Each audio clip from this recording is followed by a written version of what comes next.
Welcome to the Unpressed Podcast, our weekly virtual cocktail hour between two old friends on opposite coasts. I'm Jenny, a single mom living in Silicon Valley in the land of tech bros, venture capital, and questionable wellness trends. And I'm Talbot, gay, married, living on the East Coast, dividing my time between New York chaos and Palm Beach drama. We've survived marriages, divorces, bad highlights, worse decisions, and somehow we're still laughing. Mostly to keep from crying. So every week we pour a drink and unpack whatever life, love, or our aging bodies have thrown at us lately.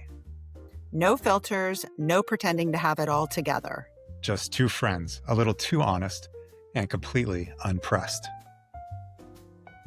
Hi, Talbot. Hey, Jenny. Happy Chinese New Year Eve. Happy New Year. It's a lot of time of rituals and customs and culture and some predictions about what the year is going to be. Okay. What is this year? This year is the what? So this year is the year of the horse. Oh, it's which very apt you for and Charlie my and me. daughter will be very happy about. Does that mean we have to go to Hermes and go shopping? No, it means you get a gift horse in the like mouth. A big. Does it come with its own saddle and tack and all that? Absolutely. And Absolutely. its own stable and hay and shoeing and all that. Oh, good. All right. Fantastic. Yeah. So a horse year would be about freedom and independence and movement and change, charisma, taking chances.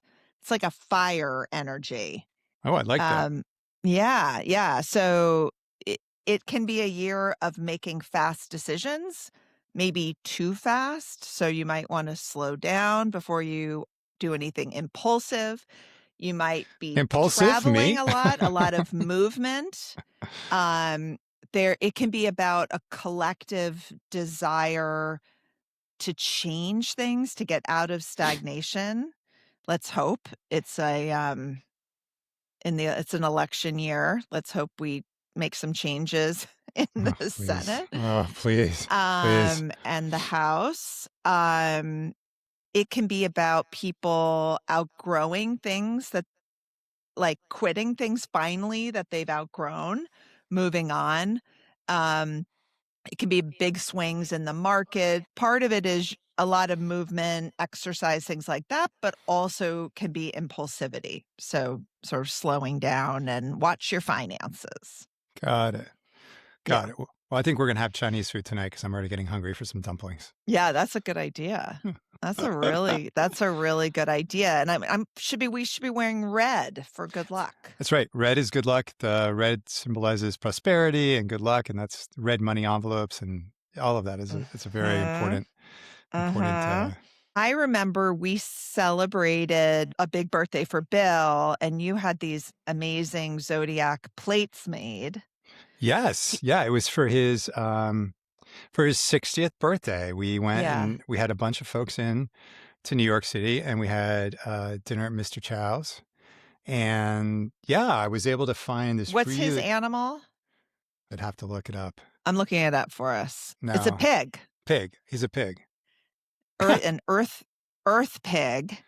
I think I remember this. Warm, generous, honest, pleasure-loving, loyal, hardworking. Well, that suits him to a T. Yeah. Practical, steady. Yeah. But I was able to find this beautiful artwork of the Chinese Zodiac wheel and was able to have it customized onto these beautiful white plates with gold rims. And that was everybody's parting gift souvenir. So what year are you? I'm a 68. So I'm a monkey, believe it or not. Oh yeah. Okay. So monkeys are witty. Yeah. They're mischievous. They're socially sharp. They're adaptable, strategic, and slightly chaotic in a charming way. Oh, okay. Well, a few of those are right. Chaotic in a charming way. Yeah. Definitely. Yeah. We're not handsome. I think handsome should be in there too. Yeah, that's not one of them. That's not one of them. But yeah, but you're an earth monkey, which makes you more grounded um and less chaotic. So Okay. you get an animal, but you also get an element, and so you're an earth monkey, which is a nice combo, actually. An earth monkey, as opposed to what? Hmm. Air You could monkey? be like you could Like one of the like winged monkeys in The Wizard of Oz? yeah, and it's interesting because Bill is an earth pig, which is one of the reasons his personality type is so steady and grounded. Yeah. I am also a pig, but I'm a metal pig. Yes, it's true. And metal pigs are warm, honest, direct, loyal, surprisingly strong, and we can get stubborn, and uh-huh, and we may ignore red flags because I see their potential. Well, Yeah, I just looked up your horoscope for this year. So the yeah. pigs 2026 horoscope for the year of the horse. Pigs balance clashes and blessings in 2026 with romance and financial growth favored. Ooh. Career opportunities remain steady while health requires pacing and mindful care. Interesting. Don't overdo it at the gym. Is that what I'm hearing? Yeah, or don't overdo it in your romantic life. No, that's not what it said. It said it's a good year, right? You just said It says it's a good year. It says an absolute good year. Let's see. What else does it say about pigs? Pigs possess an unusual innocence and optimism, making them appear angelic and almost childlike. Well, sometimes they don't get everything right. Unexpectedly sharp intellect, blessed with good fortune in life, renowned for their generosity, even though they're excellent with their money and a common symbol of wealth. Despite being wise beyond their years, pigs will remain innocent and childlike even through the last days of their lives.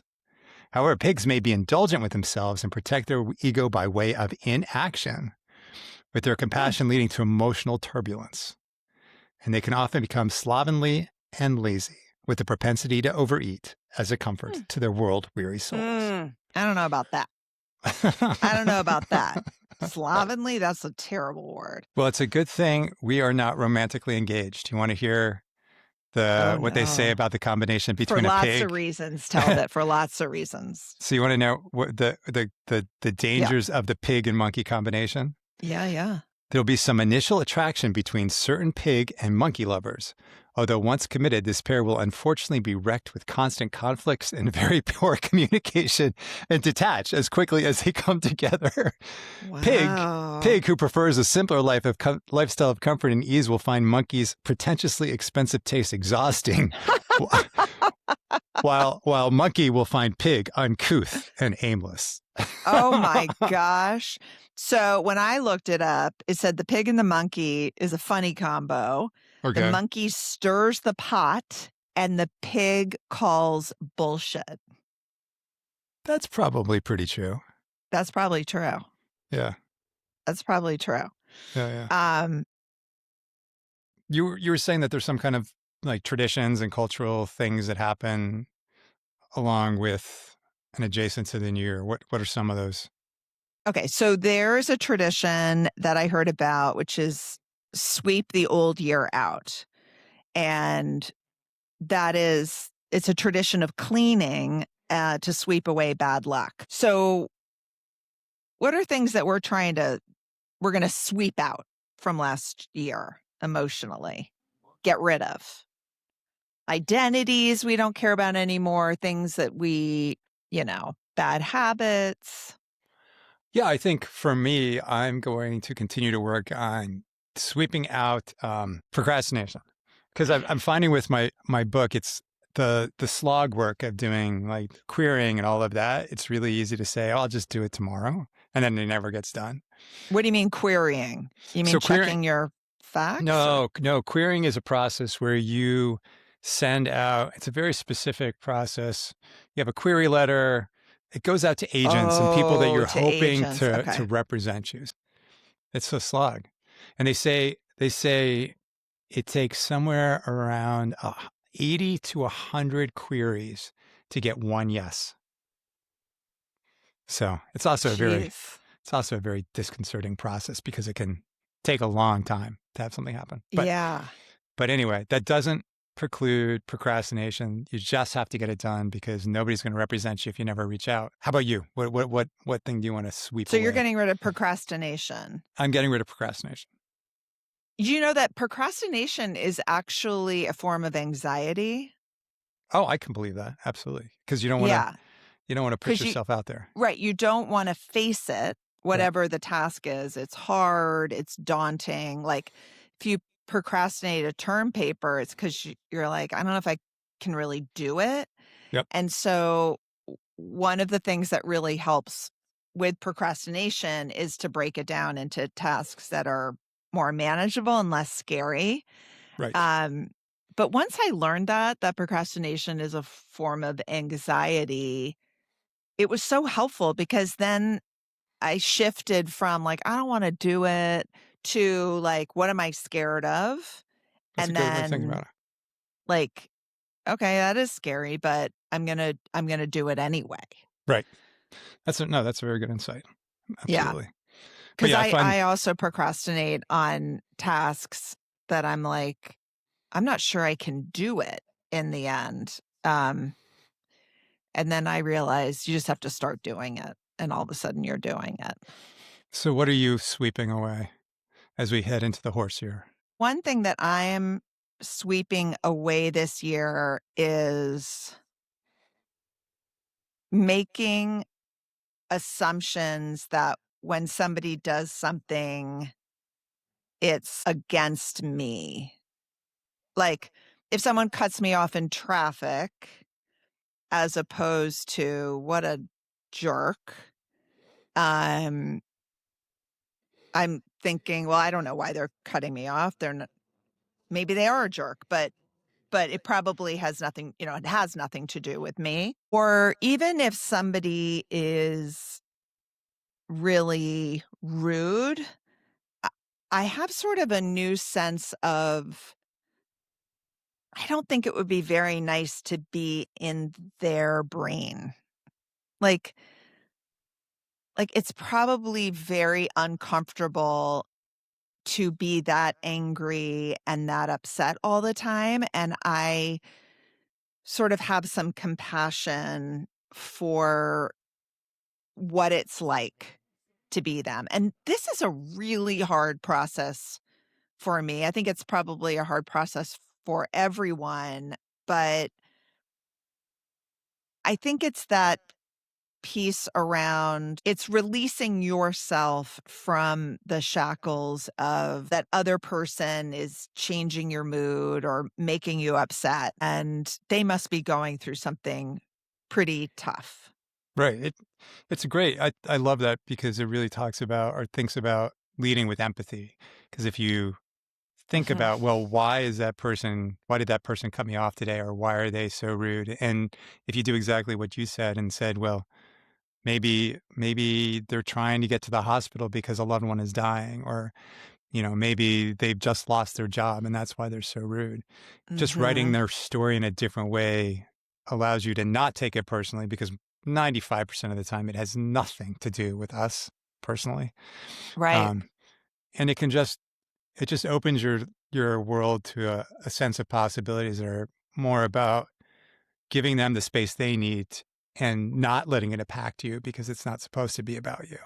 Other than the sweeping out, are there any other Chinese New Year traditions? There's something I read about which is called a reunion table, and this is a big dinner at a round table, and there are certain foods like the long noodles for longevity. What's an interesting concept about that is who you invite to your reunion table, and even who do you remember who's not there anymore.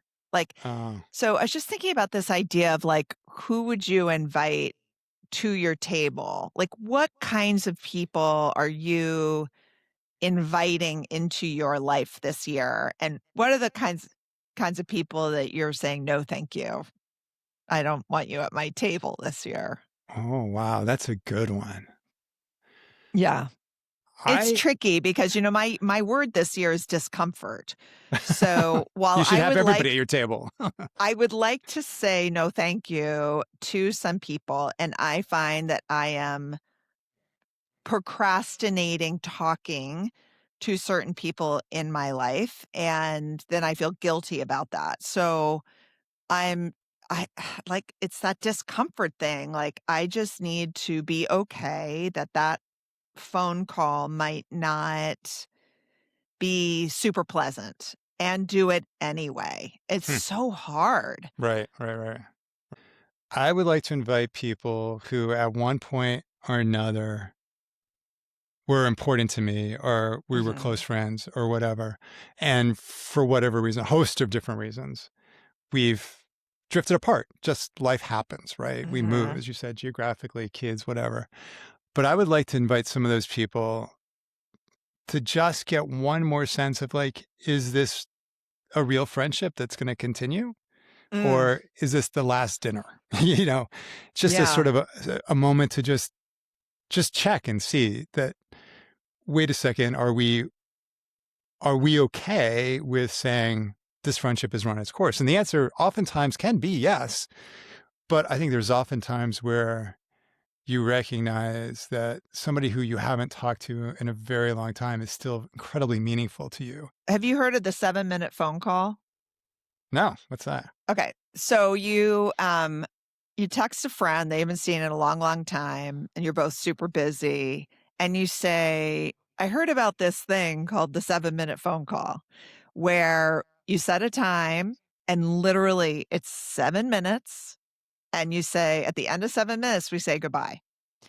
And it actually really works. I did it with a friend. I think we did 10 minutes, but it's amazing what you can accomplish in 10 minutes. Now, I know you're going to say, well, you're not really having a deep friendship, but it, it's like a little door opener. You have that 7-minute phone call, and then you don't feel guilty when you get off, and they don't feel guilty for getting off, and you have that connection. And then you just stay in touch with more people.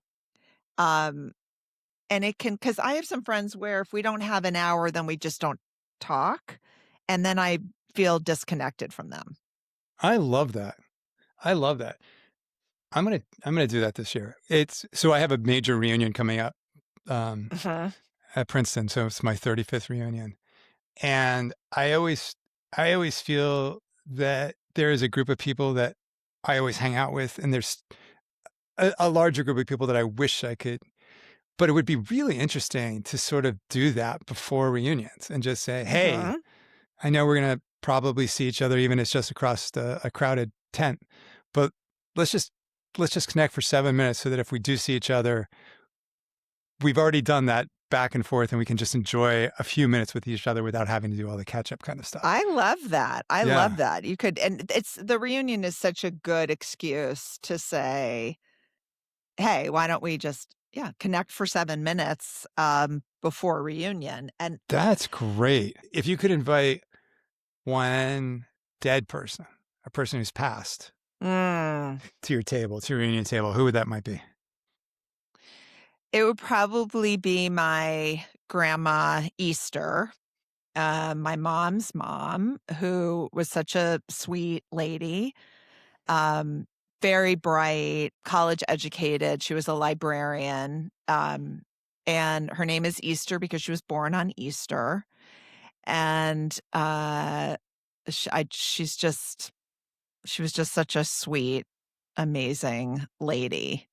Um, there aren't a lot of, like, soft people in my family, just sort of like and so she was that sort of soft, sweet, it would take her, like, 20 minutes to open a gift. She was like, "Oh, I don't wanna wreck the wrapping paper," and everything was a little slower and quieter, and, yeah, I would like to see her again. Oh, that's What great. about you? Yeah, I was thinking my grandparents. Um, particularly my father's father, who died when I was I was only 16. And so it'd Mm. be so interesting to talk to him now that, 40 plus years has passed. It'd be great to sort of get to know him as an adult. I think I would like to invite somebody like C.S. Lewis, like one of these interesting writers. Mm. Harper Lee, some of these people who I really admire, Mm-hmm. just to talk to them about how they did it. Like, what hints can you give Yeah. me? How can you do it? But I think it'd be really fascinating to hear their side of that story, particularly somebody like Harper Lee, who really didn't give very much public interviews, and she did not have a very public persona. It'd be really interesting to talk to her, particularly now, as we're still dealing with so many of the same issues that she wrote about Yeah. all those years ago. Yeah. She might be very depressed with where She might we've. be, or she might be very stoic about it and say, this is history. This is the way history runs. History is a pendulum. It swings. Yeah. And she Yeah. might actually be able to give me a little bit more, Perspective. perspective. Right. Yeah. Well, Happy New Year, Happy New right? Year. Fresh starts and celebration And horses. why not? And horses, Year of the Horse, the galloping, crazy movement. Who knew? 2026 was a movement year. Okay. And no more injuries for either one of us this year. Yeah, that's a good idea. No injuries. We're gonna sweep out the injury bad luck omen ogre that lives in the corner. Yes. Tell him, see ya, bye-bye. No more bruises, no more broken bones, no more torn tendons. Give it a shot. We'll give it a shot. We have to. As we said before, our bodies are getting older, and so it takes longer to heal. So every injury is another fight against the clock. But you got to keep moving. Oh, of course, Danny. Well, Happy New Year, and Happy New Year. Have some Chow Fun noodles tonight for me. I will. All right. You talk too. to you later. Okay. Bye-bye. So if you enjoyed listening to that, please support us by subscribing to our channel and by telling everyone you possibly know. You can email us at theunpressedpodcast@gmail.com. That's all one word, The Unpressed Podcast, no spaces. You can also follow us at Instagram. Our handle is @unpressedpodcast. Thanks so much.